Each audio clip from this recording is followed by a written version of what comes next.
Good morning, boys and girls. Today we're going to start our biographies. And in a biography, we're going to have four paragraphs. The first paragraph it's called the introduction, and we start broad and we get to the point. See my little triangle, because it's at the point is at the bottom. The next paragraph will be about their childhood, and that'll be part of the body. And then we're going to talk about what made them famous. That's our second paragraph.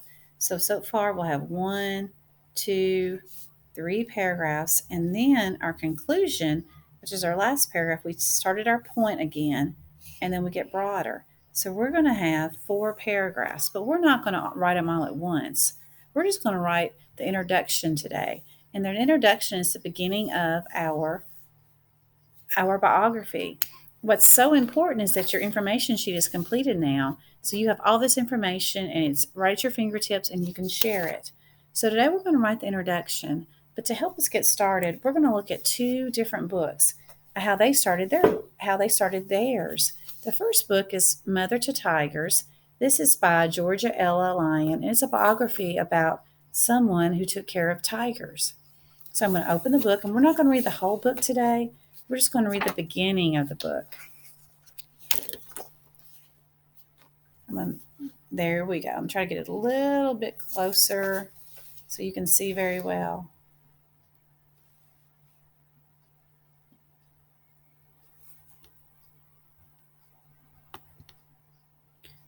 Suppose you were a lion club abandoned.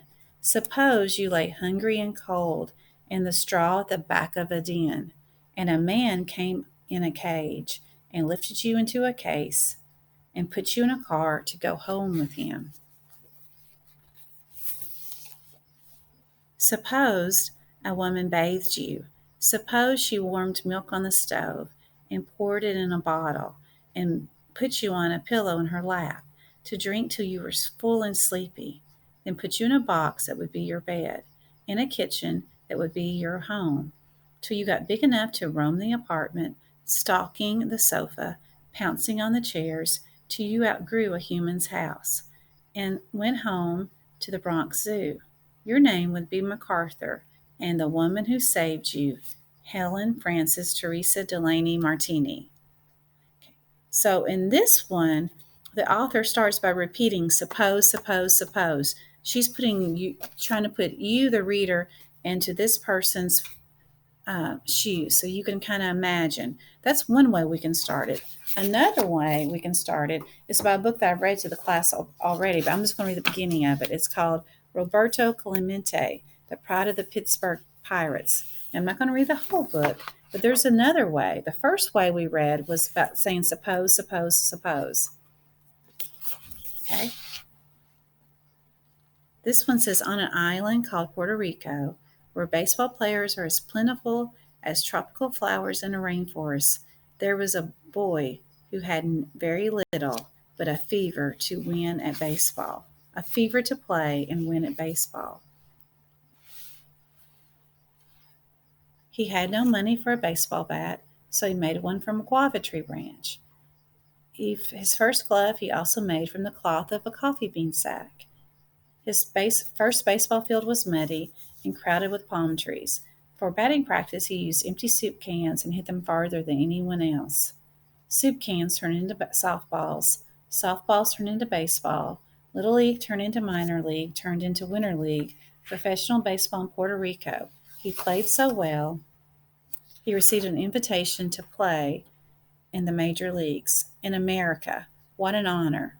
But the young man was sent to a steel mill town called Pittsburgh, Pennsylvania, where his new team, the Pittsburgh Pirates, were in last place. Now, this was something very strange being on a losing team. For the young Puerto Rican, everything was strange. Instead of palm trees, he saw smokestacks. Instead of Spanish, he heard English. Instead of being somebody, he was nobody.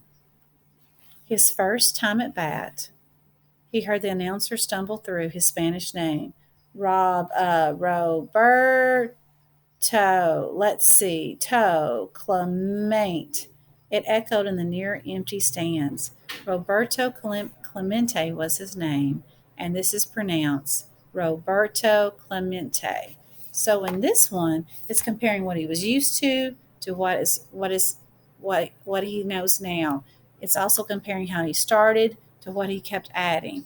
So there's two ways to do it. And I'm going to show you two different ways I wrote about Phyllis Wheatley. I'm going to show you that on the next video. I'm going to call this Biography Starters Part 1. And in Biography Starters Part 2, I'll show you how to look and how to write your biography.